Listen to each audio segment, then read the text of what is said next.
Welcome to the Forger Podcast, where I talk with cottage food entrepreneurs about their strategies for running a food business from home. I'm David Crable, and today I'm talking with Annette Conrad. Annette lives in Mequon, Wisconsin, and has run her thriving custom decorated cookie business from her home for the last 17 years. And trust me when I say it, this is not your average custom decorated cookie business.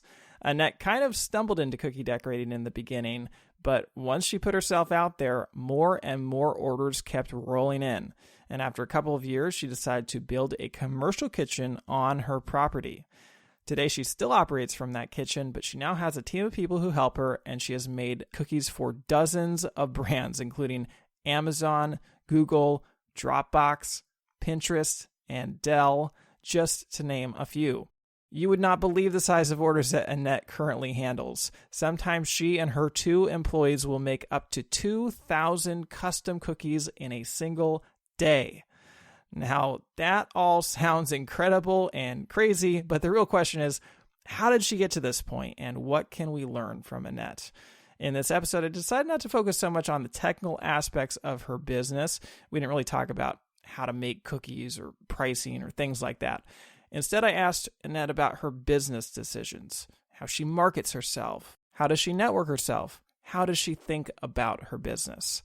And she certainly delivered. She shared so many golden nuggets of wisdom from her 17 years of experience, and by the end of this episode, I think it will be pretty easy to see why she's been so successful. All right, with that, let's jump right into this episode.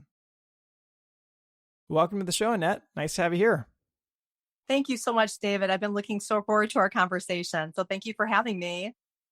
Well, Annette, I know it was a long time ago that you started this business. Can you take me back to how it all got started? Yes, let's back it up because yes, it's been a long journey, but just for those that would like to kind of understand my journey, I started in the events planning industry. So I'm proud to say that I worked for Marquette University here in Milwaukee, Wisconsin, for just about 24 years. So I have a love for that industry. And I was very fortunate to work with a group of 4 coordinators where we took care of all the space reservations for campus. And we helped to plan from start to finish the student organizational, university, and off-campus events. So I found an opportunity with some of the events that we worked with, some of nonprofits that we worked with, specifically Children's Hospital. The Briggs Run and Walk was my first opportunity that I started dabbling into the world of cookie decorating. And so I had offered to create these beautiful cookie boxes to really sell. So all the proceeds went to the organization, and I was one of the planners for that event. And so what happened is after doing that for a couple of years, word started to spread. And I think people kind of took notice on the cookies that I were making. And so then I started to get approached by others, not just family and friends, but others around campus and off campus. They started asking a little bit about the cookies that I was making. So I had the opportunity to bring in some of my cookie designs to some of the events on campus. So that's kind of really how it started. So this is back, 2005 about? You know, it is. Yes. So I started working with university a long, long time ago. Like I said, I was there for 24 years, loved every minute of it. I would still be there if my business just didn't, just explode. But yeah, 2005 is really when I created my LLC. 2007 is where I started to prep my commercial kitchen. And it took about a year for me to get everything in order before I applied for my license. So I do have a food processing license through the state of Wisconsin. And that all came together in 2008. So my company, Edible Impressions, has been state licensed, city licensed since 2008. But to clarify, you actually built that commercial kitchen into your home. Yeah, well, and I can explain. It's I want to say it's unique. It was back then unique, and it is becoming more and more popular. My commercial kitchen is actually attached to a residence. However, it is a completely separate kitchen. I do not work out of my home kitchen. This is a dedicated commercial grade kitchen attached to my home with a separate entrance, which really is a wonderful setup. Let me just say, it is not a storefront. Everything we do is custom design. And so it had worked out really well when we first put our application in, because there are some communities in some areas that kind of frown upon having businesses out of a residence. But I think we were approved because we weren't offering any kind of storefront. We didn't have traffic coming to our home in a sense, but it is completely separate. So back then, there were no cottage food laws in Wisconsin to adhere to, and probably was technically illegal, but you were just selling from your house for 2 to 3 years before you actually got everything licensed and set up, correct? Right. But however, we did do our homework. And so when I was looking into starting to offer my cookie creations and to people I didn't know, and I remember the day exactly when I was approached to do a special event. So it was not going to be for family or friends or a friend of a friend. And I thought, you know what, even though it's a very low risk product, when you're talking about sugar cookies with royal icing, but I wanted to do it right. So pretty much immediately I contacted my insurance company and we picked up liability insurance. And at the time, we did have the permission to be able to make a baked good from your home. So we went the cautious route. And fortunately, we didn't have any incidences since then. So obviously you were working at this event planning job for a long time. You started making cookies for the events. I mean, what was the impetus for that? Like, why cookies? Like, did you always have an interest in baking or decorating, or where did this come from? Yeah, isn't that funny? My mom always shakes her head when she just sees what I have created, and she never would have guessed it. Taking you back real quick, I was the tomboy in high school. I was in the sports. I wasn't really creative. I guess I was creative, but just not in that way. And I think really what happened is when I had my kids, I've got 2 boys now, and they're, of course, men. They're in their 20s. But I know something sparked in me when I had my kids. I became more creative. I went through the stamping and I did scrapbooking. Made jewelry for a while. And so I was doing these home parties and I was making profit. But for whatever reason, when I started decorating cookies with my sister, Sylvia, who's one of my most seasoned decorators, and she works with me now, and it's just fantastic.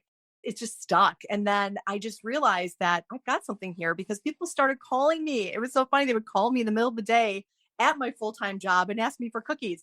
And not just anybody calling me, other departments on campus were calling me. So it got a little awkward because I felt like my side gig was my two worlds were colliding.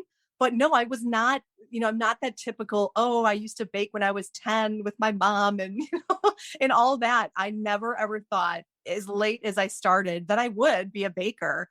It's just kind of fun to see how it's evolved. So when you started your business, would you say that it grew did it grow organically, or did your business start to take off really quickly? Yeah, I would say very much organically. I dabbled a little bit with paid ads. I'm just not a believer in needing to spend a lot of money on advertising, so to say. And I know that there's team advertising, there's, team no advertising, but I feel like I'm the advertising. I think I put a lot of focus on creating systems and workflow processes to be able to offer exceptional service. And I think that by doing that, by putting your customers first, making sure that you make it easy for them to order, make it easy for them for reorder. I know exactly where my clients are coming from. My ideal clients are event coordinators, experiential companies, executive assistants, CEOs. I've been there. I know how much is on their plates. And so where I'm going here with this is that I think when you offer a super high quality product, presentation, and of course, taste, paired with exceptional responsive service, you don't need to do paid ads because word of mouth will get you there. I mean, I have so many people that have come to me year after year after year. And whenever I see a new order coming in and I do ask on the form, how did you hear about us? I would say, I'm not exaggerating, 8 times out of 10, there's somebody's name there. Someone referred them to me.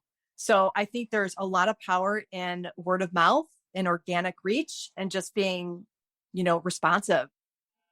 Well, I know that you have dabbled in paid ads and you've done more PR than probably anybody. I mean, it's just kind of amazing. We're going to get into that, but I saw one of the first things you did was put a paid ad into a wedding magazine.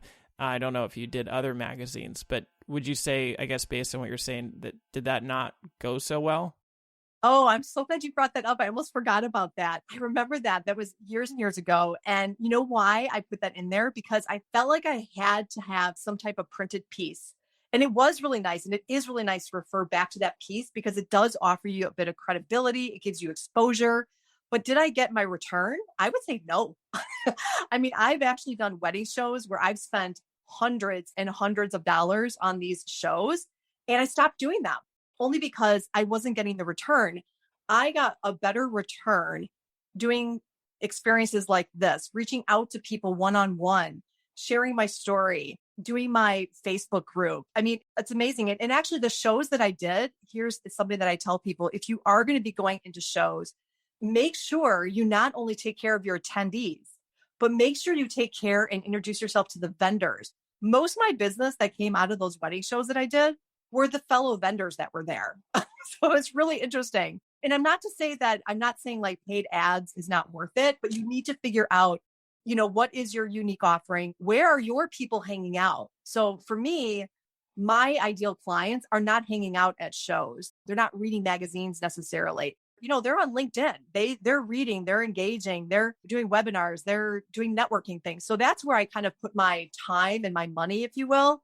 But, to go on Facebook and pay for a sponsor, we just didn't get the return. I just felt like I was going to the casino. So that's just, again, it's from my perspective and my experience. Everybody has a different experience. I'd say most people find that paid ads are not really the right fit for this kind of business. But you're so unique because obviously custom decorated cookies just naturally fit into being an event type of product. Whether it's weddings or whether it's corporate events, generally speaking, you're making custom decorated cookies for events.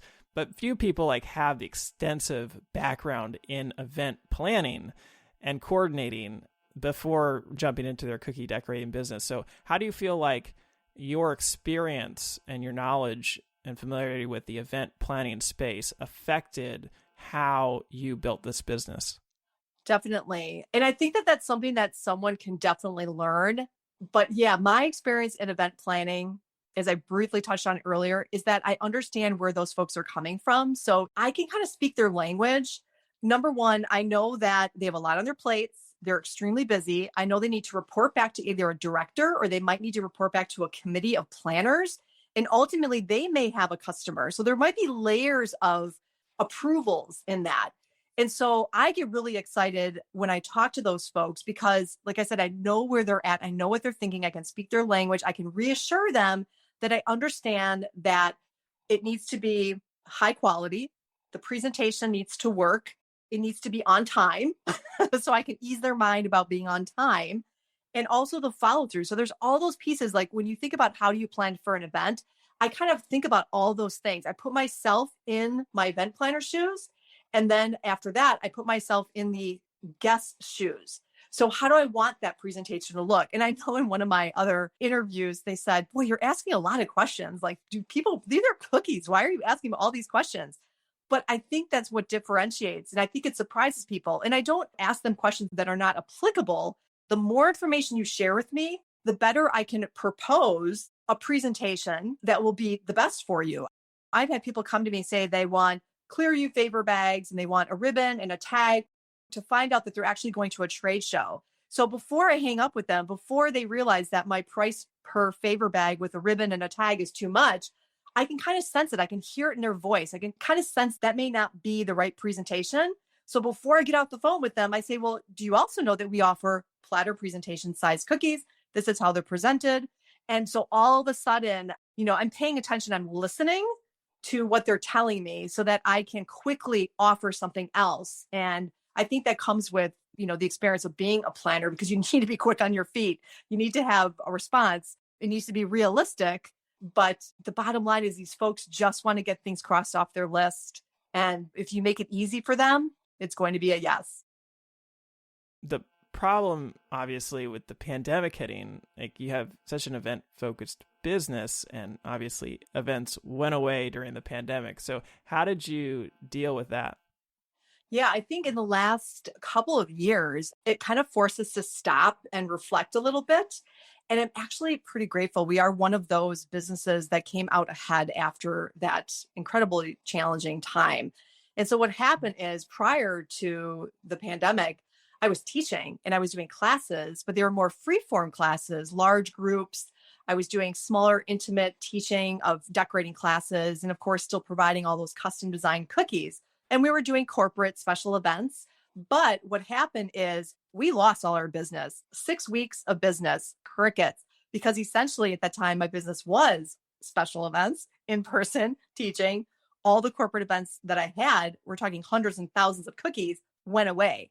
And so very quickly, I had to think about, okay, what can we do? And so I started to think about the cookie decorating kits. The cookie decorating kits was something that I had done very, very early on.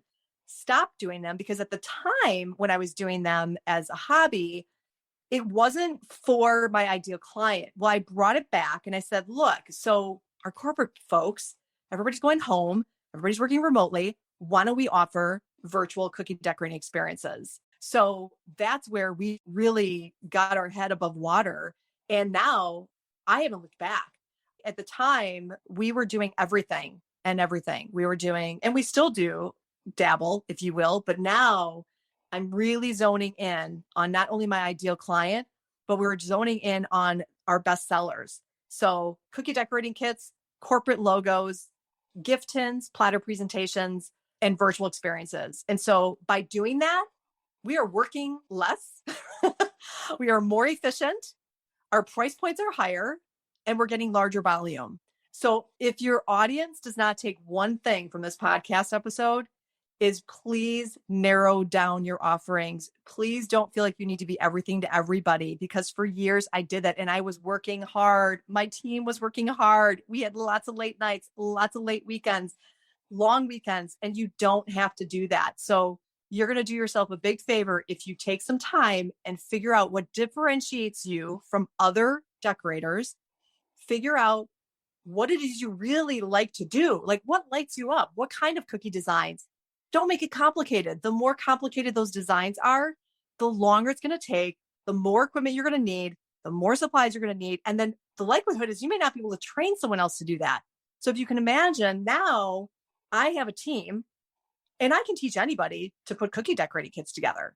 They can cut, bake, make sprinkles, put the frosting packets, package. There are orders that I never touch as the owner of my business. I'm the virtual experience facilitator, which I love. And that's where I thrive. You know, that's my area of expertise. But I've been able to let go because now I have a product and an offering that I know my clients need and want. It solves a problem for them and anyone else can do it. Just because it says handmade does not need to be with your personal hands. You know, other people can do it for you. You just have to train them and you just need to narrow down. Yeah, I did notice that you definitely built up a team. It looked like you've actually had a lot of help from your family. Is that correct? Like, when did they start helping out with their business? Yes. And I'm so glad you brought that up because we are a woman owned. So I personally own the business, but we are family operated. And so if I could just take a really quick moment, my husband, who is a commercial photographer who owns his own company, is my operations director.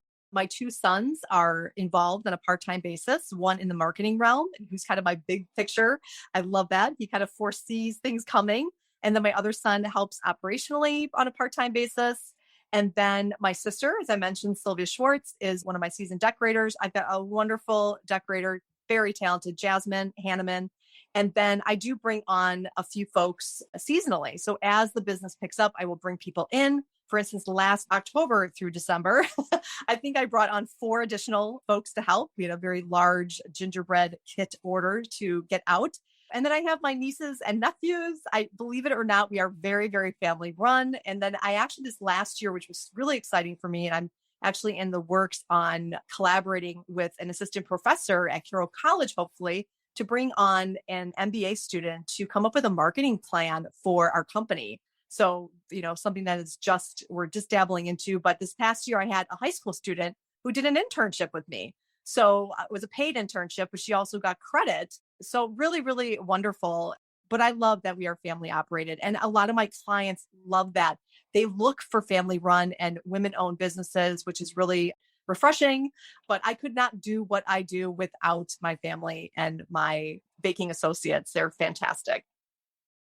I think you might have forgotten maybe one of the most important people in there. You didn't mention your mom. Oh my gosh. I know my mom. Well, you know what? I was waiting to the end to bring her to your attention. My mom is my biggest cheerleader. So thank you. But she is amazing. And it breaks my heart because she's not able to come physically to my shop anymore. But behind the scenes, she is on it. She's helping me with ribbons and bags and tags. And honestly, she is one of my biggest supporters. She has actually been the one who has been pushing me to start teaching. So I have to give her so much credit and so much love that she's just an amazing woman. And needless I say that she's in her mid 80s, but she is absolutely 100% part of my team and so much more. What if someone's listening and they're like, that's amazing, awesome, great for you, Annette. I don't have that kind of family. I don't have anybody who's going to jump in and help me at a moment's notice. Like, how do you feel like you would have progressed with your business? You think it would have been different if you didn't have the family support? Yeah. So if I didn't have my family support, I think what you want to keep in mind is that there are so many people out there that are interested. First of all, I think it takes a little bit of time and maybe a little bit of searching, but believe me, there are like-minded people out there that have interest in helping, that are interested in that industry, that maybe want to learn. I'll give you a really good example. One of my seasoned decorators, Jasmine, who is a non-family member of my team, she came aboard. She was looking for some extra hours. She has 2 small children and she was very, very good at baking. She never decorated a cookie before that I'm aware of. And I'd asked her early on, I'm like, hey, are you interested in learning, maybe like turning this into something? And for a long time, she's like, no, no, no, no. Well, let me tell you now, I've been mentoring her and she's now doing cookies on the side and is building up her clientele. So I think what you can do is if your family's not supportive or if your family is just not interested or not available, I think try to find those people who want to do what you're doing. And don't be worried about bringing those people in. Don't be afraid to teach them what you did and how you did it, because it is a win-win, because that person's going to get better. They're going to get stronger. And there's so much business out there. You have to keep in mind that cookies or any baked good is perishable. It's consumable. And there are so many people in this world that want what you create. And so I think there's plenty of business out there. So don't be worried or think that there's not enough people out there. There's plenty of people looking for work, especially now. And that don't be worried that you're going to share your trade secrets, that, oh my gosh, they're going to run with it. Don't worry about that. And if they do, so be it. You don't have to worry about it because you're going to have your unique differentiator that is going to make you different, that no one else can do what you do. So I'm never shy about that, about, worrying about that, because there's enough business out there. How did you know when it was right time to hire somebody or find help? Well, first of all, I wish I would have brought folks on much earlier than I did, because there were a lot of late nights and a lot of long weekends. And even when it was just my sister and I decorating, her and I both had a lot of late nights and a lot of long weekends. And I resisted. I really did, because I had the mindset of I have to do everything myself. I mean, you could ask her, oh my gosh, I can't believe how stubborn I was. I was the only one that could outline cookies. I was the only one that could make the frosting. I was the only one that could make the consistency, because I was the only one that could do it right. Well, let me tell you, David, when it came time to needing to let go because the volume was there, oh my gosh, it was wonderful. And now I'm like a delegating queen. I am so good at delegating now. It still is a little sometimes hard, because sometimes I feel like, oh, I could do that faster, or I would do it a little bit differently. But you know what? You have to let go. If you don't let go and invite people in to help you, you're never going to grow. And what happened is now when I'm able to kind of let go a little bit, I can actually do the things that I super really love, like this kind of conversation. Yeah, so I mean, clearly you produced a lot of cookies over the years, incredible number. In fact, I saw a post, I think it was back in 2014. You said you hit a record. You had done 100 dozen cookies in a single day. Is that accurate? I think the max in a single day. And I mean, we're probably talking logo cookies, so it's not like we're individually hand frosting with 3 different colors. I think we did more like probably about almost 2,000 cookies can be done in a day at this point, pretty easily with my team, the 2 or 3 of us. And we don't do that every day. We kind of divide and conquer. Yeah, we've done a lot of cookies, a lot of cookies. I mean, the numbers, when I can't even say them out loud sometimes because people won't even believe me, but it's true. When I said the gingerbread kits from last year, when I brought in 4 additional people, We did 3,384 gingerbread kits. There were 13 cookie pieces in that decorating kit. And there were 4 frosting colors, 3 packets of sprinkles, 3 decorating bags, 3 rubber bands. I'm doing this all from memory here. There was frosting in there, of course. So you can imagine the thousands of cookies that one order alone was that were shipped out. Actually, not shipped out. We rented a truck and we drove them to Michigan because we wanted to make sure they all got there fully intact. Then they were put in another box to be shipped out nationwide. And then we did 2 virtual experiences for those folks. It was so fun. But yeah, quite the job. That was all hands on deck. I think that from start to finish, it took us like 7 weeks for that job.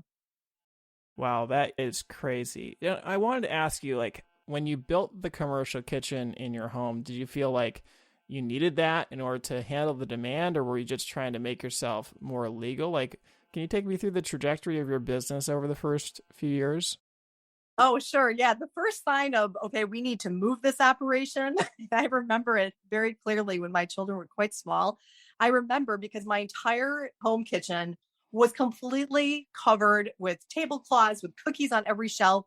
We had 3 or 4 6-foot tables in the kitchen. And I remember the day when my kids are walking around with their dinner plate going, Mom, where should I eat? There's cookies everywhere. So that was the moment where I was like, all right, we need to move this operation somewhere. And, fortunately, the space that I had already had running water and it had the potential for electricity. It had a separate entrance. So it was really almost like it was made for it. So we didn't have to go looking for a space or had to rent a kitchen. But I took my time. I didn't jump into it because I wanted to make sure it was something that I wanted to do. I was worried that if I took my hobby to a business, was I still going to enjoy it? Did I have time? I mean, my kids were little. There was no way I was going to leave my full-time job at that point because I had all the full benefits and such. Because honestly, when I was doing it as a hobby, even when I started bringing some extra cash, I never thought that it would be my family's livelihood. And it's just been so fun seeing how it has evolved. So how did you do that? I mean, you had a full-time job, you had young kids, and you were, rapidly growing business on the side, building out a commercial kitchen. Like, how did you find the time to make that happen? Yes. So I guess I'm an early riser and I stay up late. But I tell you, David, looking back, and my sister and my mom, when we sit on a Sunday and we're having coffee and we see where the business is now, we all shake our head. And, just for the record, they're both enablers because they probably could have said enough is enough, Annette, enough of these late nights, but they just come on over and help me. So it was kind of funny looking back. But, I think it's partly my drive. I thrive on being busy. I'm very much committed and dedicated. When I get my mind set on something, I just go for it. I love to keep busy. I love the sense of accomplishment that I have.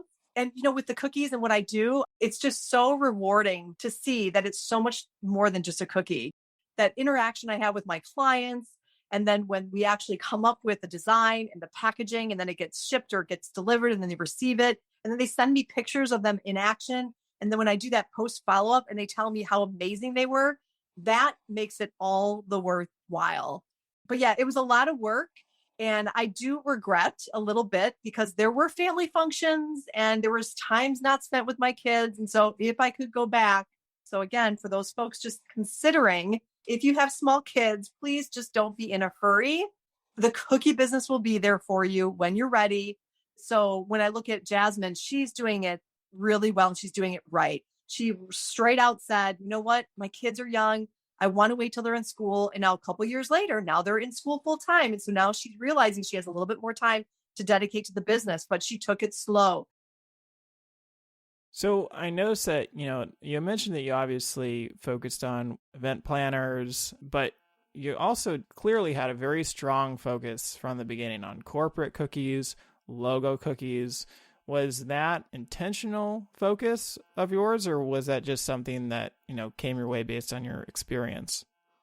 I think it was a little bit of both. And I think right now, in the last number of years, we've been strategic. We've been focusing on that. Any kind of reach out that I do has been specifically to those clients. And so not to say that I am not open, because again, my business was built on the more personal celebration orders, the weddings, the bridal showers, the baby showers. We still do that, but I need to be, and I am more selective on when I do those and how many I do.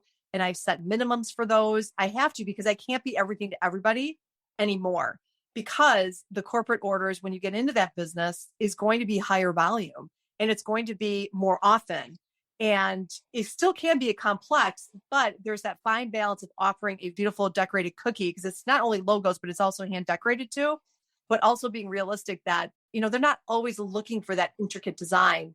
So we still do hand decorated orders. So the hand frosted orders for our corporate clients, paired with often with the logo cookies. Now the logo cookies are going to be much faster. We don't have an eddy machine where we spray, we're painting. We're actually using sugar sheets, and then we're rolling with sugar borders. You probably saw that on the website.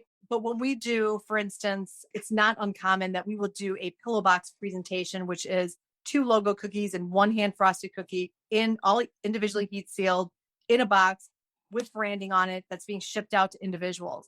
Well, I'm very careful about that hand decorated frosted cookie based on the volume. It doesn't need to be, and I think this is where people need to realize that you have this passion, right? But you also have this gift. Your gift needs to pay for your passion. So in other words, you might love doing those hand painted cookies that take you hours on hours and hours, and they look beautiful. But your gift is to get those cookies done and bring in that money so that you can have fun with your passion. So a really good example is I've just rediscovered the art of painting cookies. That is not going to be my revenue generating product or presentation. I very, very rarely will paint on a single cookie for a corporate event because it is too time consuming. So we are very careful on the designs and the packaging. And again, because I'm not the only one decorating anymore, I have wonderful people that can decorate, but especially in the early years, I did all those cookies. Like those were all my cookies. Like nobody was helping me for years. Well, what I don't want to do is say, okay, we're going to do this design, and all of a sudden I have someone else doing it. It looks completely different. So you've got to be very careful about, are you going to be the one decorating, or are you going to be having someone else do it? And if someone else does it, is it going to look like what you just proposed to your client? So that's why it's very, very important that I talk to my team. I'll say, look, we've got this opportunity. Can we do it? Can you do this? Do we want to take this on? I'm not solely making those decisions on those larger events. I want to make sure that my team is on board. So also in getting into corporate orders, would you say that, they were less price sensitive and you could charge a higher price for your cookies? For sure. Yes. The wonderful part of corporate business is that they do have a budget, and oftentimes it's not personal. Well, it's not personal. It's a little bit easier sell. I don't like to use the word sell, but, offering presentation and pricing is sometimes easier. It's nice because sometimes they will tell you what their budget is, whether it's price per person or if they have something allotted for a project, which then allows me as the creative to go back and say, okay, this is what they have. This is all the specifications of the project and what they're doing. Then I can come back and offer them something. And sometimes we say no. I mean, there are many corporate jobs that come our way that are under our price point, well under our price point. And it's very tempting. And that's another message, is don't get pulled into that. I pride myself in my company on being very fair and consistent. So what you don't want to do is give one person one price and another person this price just because it was like, ooh, I want that. There's something said about doing an introductory price if you want to establish a relationship with someone, or if you think more business is going to come your way. But we don't offer discounts. We know our large volume discount pricing starts at $250, $500 or more.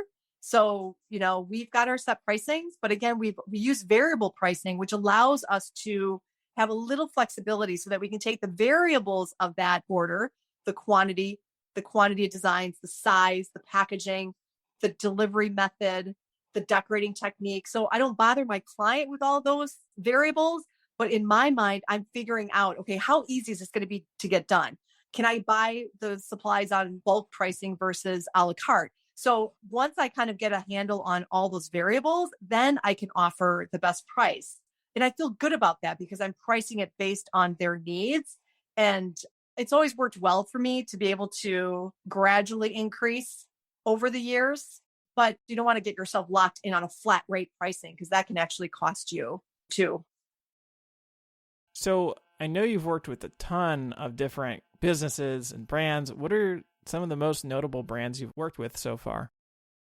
Amazon, Google, Pinterest, Dropbox, Tastemade, a lot of financial institutions, universities, law firms, tech companies, Dell Technologies. Oh my gosh, I don't even have the list in front of me, but the list goes on. I mean, so many different companies. And, one of the questions I always ask is, how did you find us? This is incredible. And they say, Google, we searched you. You came up top of the list. I have a huge following from California, Texas, New York, Michigan. It's just so odd.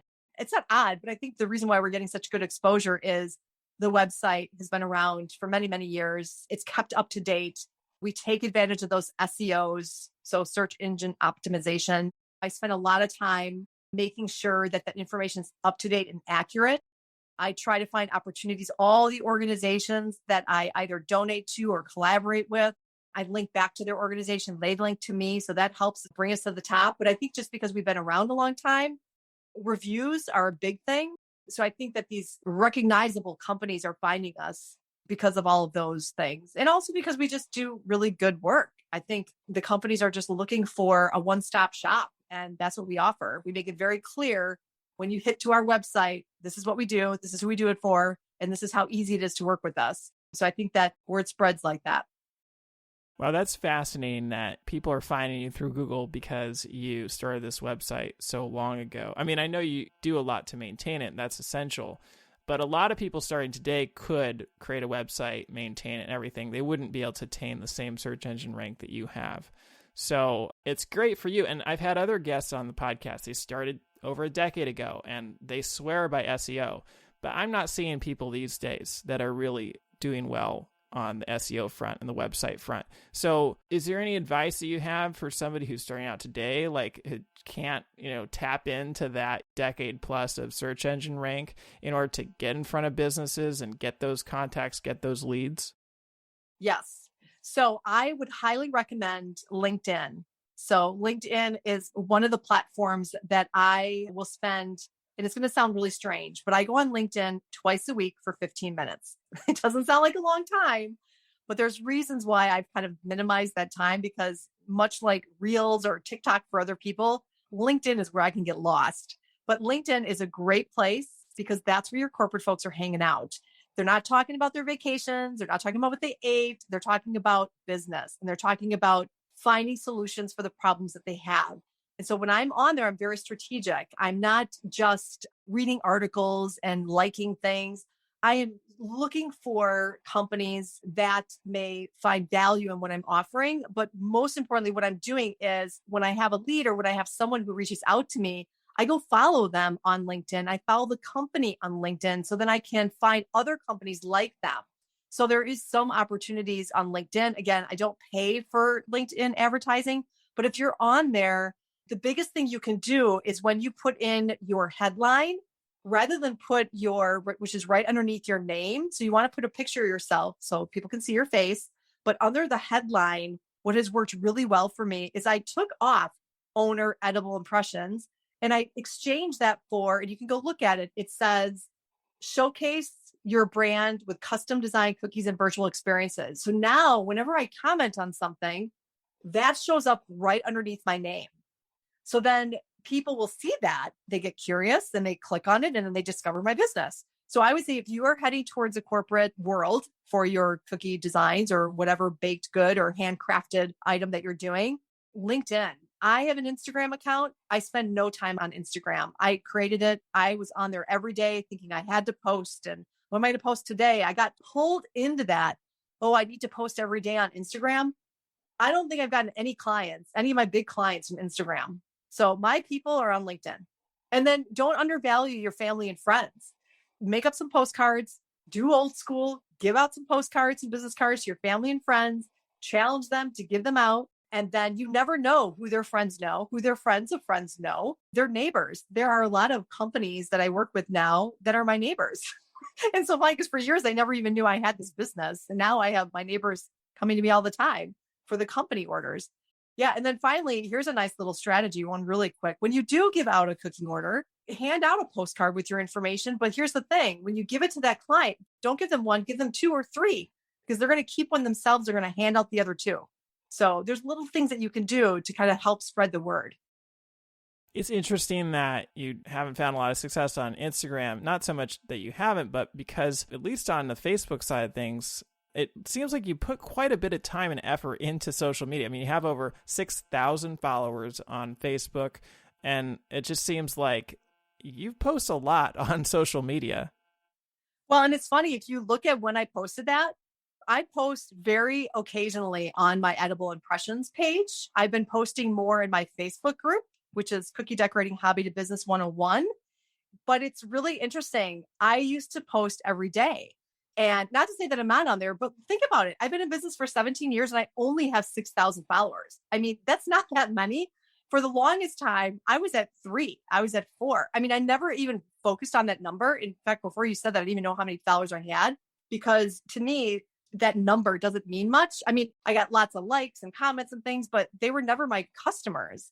But LinkedIn is where I find that people reach out to me. Well, you have so much PR exposure. Like, I've kind of thought that you probably got, some of that recognition. People found you on social media, but sounds like that's not the case. So let's just go through a few of these. I saw in the Boston store flyer, you actually had your cookies as like, they're showcasing different kitchen equipment, and your cookies are in there. Like, they're model cookies, basically. Like, how did you get that? Yes. Oh my gosh. This is like going down memory lane. I totally forgot about those. Although this past week, I just made a fall assortment for Kohl's Corporate for their advertising. It's just, I think, indirect introductions. So my husband being a commercial photographer, he actually contracted work with Kohl's. So that's how I got that gig. Boston store, again, a client found me and we established a relationship. They used to do these fashion shows. So I was making cookies for them for a couple months. Those, they came to me, but there's sometimes where I reach out to others. So it just depends. You've also been on TV. Your cookies have, at least. They've got this local TV show that you have some kind of relationship with. Yes. David from Dynamic Events. He is amazing. He is an influencer here in Milwaukee, and he does destination weddings, very premier wedding planner. And again, established a relationship while I worked at Marquette University. So I get involved. I network. I was involved with the National Association of Caterers and Events, and I met him at one of the functions. We hit it off. And so most recently, I helped him with some wedding favors for the hotel for one of his brides. And actually, he pulled me in on one of those wedding shows that I did a couple of years. So again, I love meeting people, establishing a relationship, and then just trying things.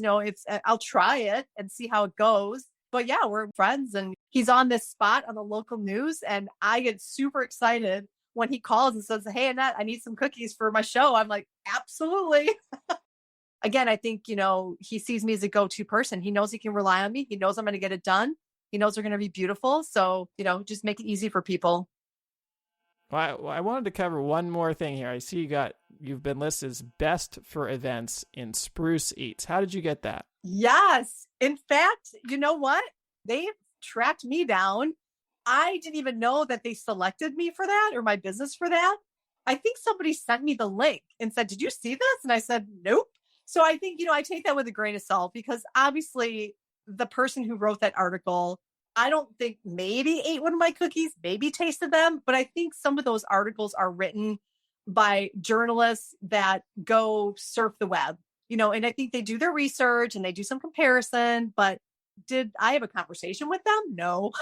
And I can tell you no, because they didn't have my pricing right in their article. But hey, I'll take the title. If you want to call me best for events, and I think we are the best for events. So I didn't argue. But yeah, that one they just selected, which I was honored, because if you look at the people that I was represented next to, I mean, those are some of my mentors. Those are some of my idols, Mike, in the cookie industry. So I was really, really thrilled. I mean, to be next to Julia Usher and Artie Magoo, I'm like, really? So that was awesome. That was really, really sweet. I also noticed that you've sponsored events. Like, you actually put probably money, I guess, or donation into sponsoring, getting your logo or your name in things. Is that true? It is. So being a small business, and I think as soon as you get exposure, you start to get emails and you start to get phone calls. Sometimes you get knocks on your doors. and people asking for you to sponsor, to pay for a table for this, or would you donate cookies to this? It became a little bit too much. So when it says sponsorship, it's more an in-kind donation where I'm donating the cookies or I'm purchasing a table at the event. Most recently with the Leukemia and Lymphoma Society, that one was really exciting. Edible Impressions donated just over $1,200 after a 10-week fundraising campaign. We sold cookie decorating kits, and I did 3 complimentary virtual experiences. So I love that, but I do have to kind of be careful not to get too involved because I have to keep in mind, I am running a business. I am not a charitable organization, but I do those just because it just fills our hearts here. So whenever we can help out, we like to do that. Let's talk about the virtual decorating kits, those virtual events. Can you explain a little bit about like how they work? Basically, it's about a 45-minute to 60-minute experience where I take them through cookie decorating. And again, understanding my audience. I always kind of like to understand, why are they gathering? Are they celebrating a milestone? Is it the end of the quarter? Are they just needing some social time? And I get that the cookies are just the vessel. They're not always all interested in decorating and how it works, but I keep it super basic, but it's really fun and engaging. And I've done them for as small as 2 people to 2,000 people. The 2001 and the several hundred or more is not my favorite because I can't see anybody. So I really do prefer much more the more smaller, intimate ones. So I would say between 25 and 50 is my preferred group size. But yeah, they've been fantastic. It's so fascinating because, really, as you explain it, I'm realizing this is just an online cookie decorating class for a specific number of people, but you're not branding it that way. You're branding it as like, this is a virtual experience. This is a virtual event. Exactly. And actually this year, because there are some of my repeat clients, in fact, I just had a conversation with one who's like, Annette, we had so much fun last year, but we don't want to do it again. They don't want to do the same thing, which I totally get. But I said, well, look, okay, your employees loved the kits so much, right? Let's skip the virtual part of it. You can still send them the kit. We'll send them a different theme, but the message is going to change. So now it is, and I can offer now, I'm doing pre-recordings of 15 to 20 minute. Here's what's in your box. Here's how you trim the bags. I'll show them how to do one cookie and then they can just decorate on their own. So it's not like giving them a completely different product. It's just the presentation is different. It's all in the presentation. Yeah. So earlier in the episode, you mentioned that you've learned how to say no. Like you say no to a lot of orders. So like, how have you learned how to say no in your business over time? Yeah, it's hard. You don't want to say no. And, I'm coming from the background of being in the events coordination industry where you want the answer to be yes. You don't want to say no, or at least be able to offer something else. So, it does happen where people come to you, but you've got to be the expert. You've got to be confident in what you make, what you're producing, how it's going to look. And so you have to be very careful for someone not to derail you off of that. Okay. So, if they come to you and it's something that you've never done before, or maybe you have done and it didn't go so well, or it's just not something that you're jazzed about, it's not going to lay you up, that oh, it sounds really good, but you're going to be frustrated later.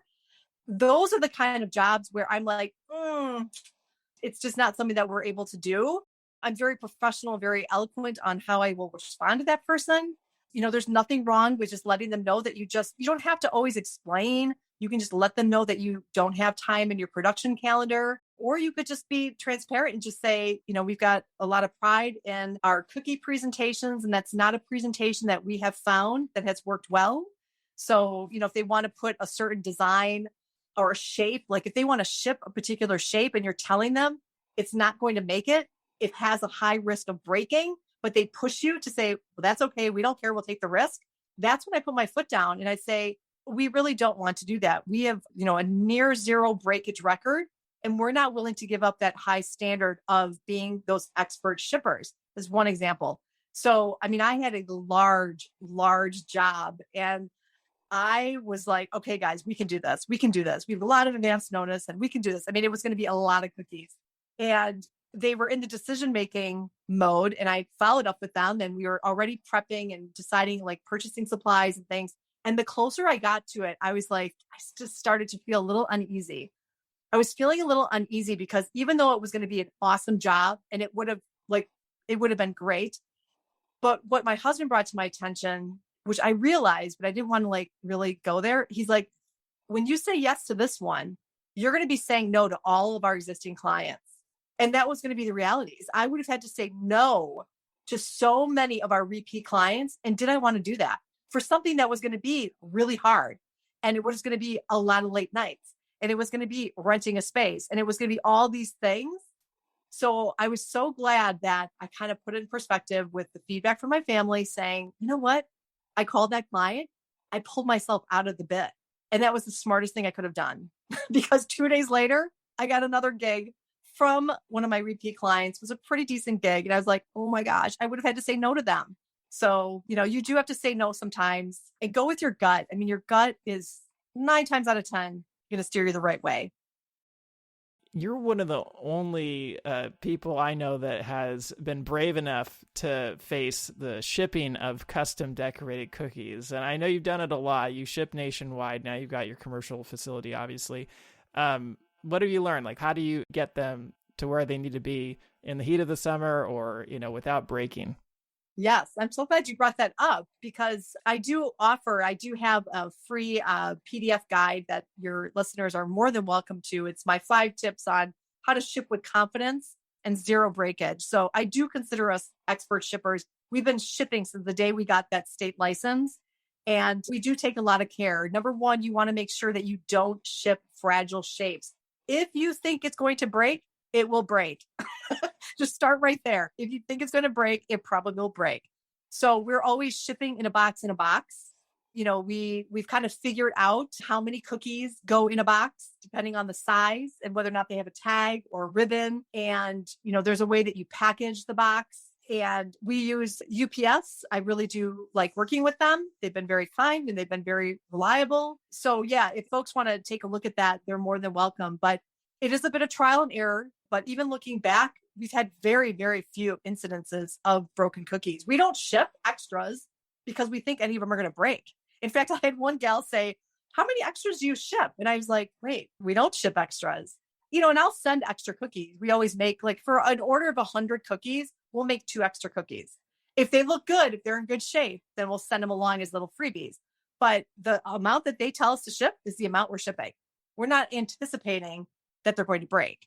So you may call that a little risky, but we are so confident that those are going to make it because of the way we package them. So you shouldn't be afraid. But the other thing is your recipe. I think it really comes down to the cookie. How thick is your cookie? How sturdy is your cookie? We're fortunate that our signature sugar cookie is soft, but it's sturdy. It's not brittle. It doesn't break very easily. We use royal icing, so that protects the cookie. We do a 3/8 inch thickness. So if that will help folks to know what our thickness of our cookies are. But again, it all comes down to how are you packaging those cookies? And then also just considering the timeline. Where are they going? How many? Determining if ground service is best or if they should be overnighted or 2-day. So we're always in constant contact with our client. And the big question, do you include shipping in your price? No, absolutely not. And I know there's a whole team include your shipping and there's team supplemental for shipping, but we've done very well with having shipping being supplemental to the cost of the cookie presentations. Yeah, so we'll definitely include a link to that in the show notes so people can access that PDF guide. And, that's a whole nother side of your business. I mean, you have this thriving cookie business. You would think that would be enough, but no, you've somehow decided to add to your plate this whole coaching course. You have this Facebook group with over 3,000 people in it. So can you share a little bit about that business and what you're doing to help other entrepreneurs? Yeah, I'm really excited. It's kind of like my hobby or let's say side gig that I would love to turn into yet another business. And again, I've just been doing a lot of reflection lately about that. We've been very fortunate here and I do have this evolving, growing business and I've always loved teaching, and that's what I did at the university. I was in charge of the scheduling system, and it was my job to teach people how to use it. And so I love to share. I love to, and now that I've been on the virtual experiences, I've become extremely comfortable. I've always been comfortable speaking, but on camera. And so I started doing these free master classes, and I continue to do them every Wednesday on Fridays. And I had this Facebook group that I started during the pandemic, and it was fun because I wanted to fill my time. And then we got busy. And so then it was crickets. And about maybe 6 months ago, I decided to revive it. And now that I'm consistent, every Wednesday and every Friday I'm online, I'm offering free content. I'm just sharing what I know to help people kind of get to the next level. It has grown very quickly. And my ultimate goal is to be able to write a course, like a digital course, to be able to help people take their hobby to not just a business, but a profitable business.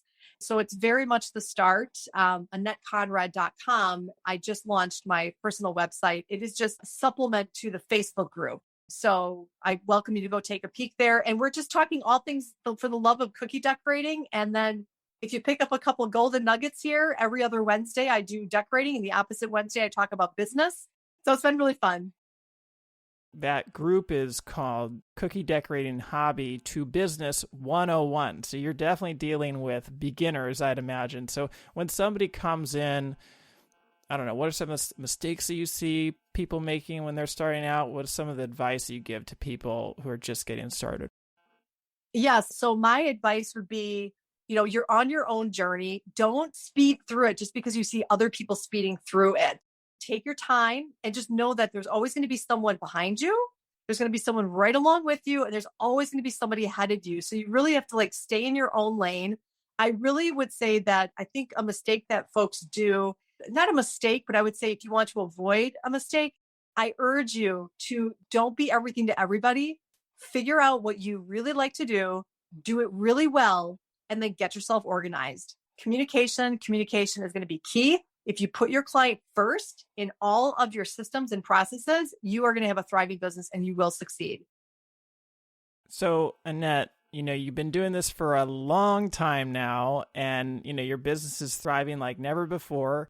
How do you stay excited about it? How do you keep that excitement, and why are you so passionate about running this business? I think I just really love it because I feel like I started this from nothing, and to see it continuously evolve, when people ask me about what I do and how I get started, and they're just really amazed. They're not even amazed, but they're just really interested. I didn't think that people would be so interested, but the product itself and the experiences are just so cool, and they're forever evolving. And I mean, who doesn't like cookies, right? And they're beautiful and they're fun and they make people smile. And so I think that's what really keeps it really fun for me. And I think, again, it's just part of my personality. A lot of entrepreneurs have that. Your brain never stays idle. I'm constantly thinking of new things and I have new ideas for things. And part of my challenge is just kind of honing in on those and not trying to do everything. As I just said, try to, don't be everything to everybody. But I think I keep interested and I get excited about it because there's still so much to learn. And don't be intimidated. Don't see, oh, look at all these people. Know that most of those people are going to give up and they're not going to continue. And so there's going to be that elite group of people that are going to take it because it's hard. It's not easy. And I think I just like a challenge. So I think that's why I like it, because it is forever challenging me to run this business. If you're committed and you're dedicated, I mean, you too can do it. I promise you. Well, Annette, thank you so much for coming on the show and sharing so many golden nuggets in there. If people want to learn more about you, learn more about your coaching business, learn about your cookie business, where can they find you or how can they reach out? So yes, if you would like to connect with me on LinkedIn, you can search for me under Annette Conrad, and then AnnetteConrad.com is where you can either join my mailing list or join my free Facebook group called Cookie Decorating Hobby to Business 101. And then I do have that free digital download. So it's 5 tips to shipping with confidence with zero breakage. And then finally, I do encourage you to check out my website, edibleimpressions.net, if you would like to see what my team and I offer our clients. So we'll give you a little sneak preview there. And if you have any questions, I do welcome you to DM me. All right. Thank you so much, Annette, for coming on the show today. Thank you so much. I really appreciate your time. That wraps up another episode of the Forger podcast. As Annette mentioned, she now teaches other entrepreneurs about building a cookie business, and as part of that, she has created her super helpful guide for shipping cookies. So I've linked to that in the show notes, and I encourage you to check that out. For more information about this episode, go to forger.com/podcast/71. And if you're enjoying this podcast, please take a quick moment right now and leave me a review on Apple Podcasts. It doesn't have to be a long review, but it is truly the best way to support this show and will help others like you find this podcast. And finally, if you're thinking about selling your own homemade food, check out my free mini course where I walk you through the steps you need to take to get a cottage food business off the ground. To get the course, go to cottagefoodcourse.com. Thanks for listening, and I'll see you in the next episode.